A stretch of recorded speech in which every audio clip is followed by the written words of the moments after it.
I think for at least a generation there's been signs of the public sort of losing confidence, engagement with traditional politics. And the main forms of politics, remember, were defined in the late 19th century.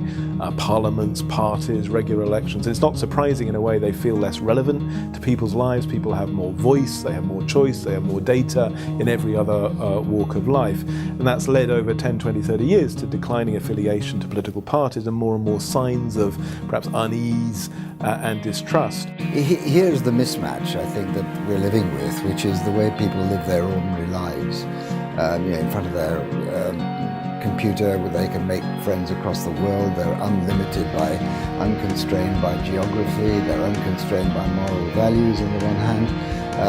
They go to the supermarket and they are king, the customer's king today, they get choice.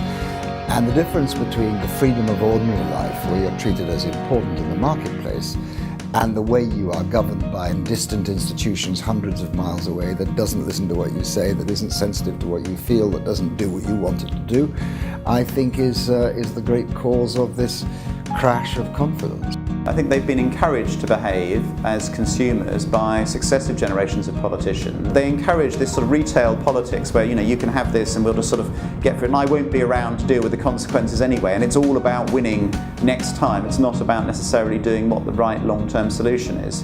I think consumer politics, that's how the world's going, and that's how the techniques of marketing that have been taken into politics encourage politicians to behave.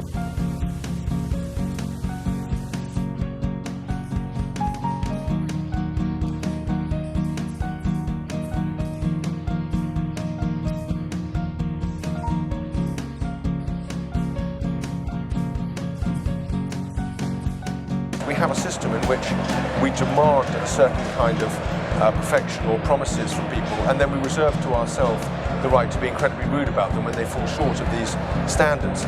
And I think the secret for politicians is not to make promises in the first place. People's lifestyles, people's choices, people's time preferences are changing generally, and politics has to respond to that. I think this deep and visceral sense of frustration and unaccountable elites means we have to be both quite clear about what is the glue that binds us and drives us on.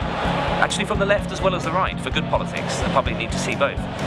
Values matter, but nowhere near as much as relationships matter. So renewing a relational culture within institutions based upon the balance of interests, that will create a place that people can actively engage and make their lives better.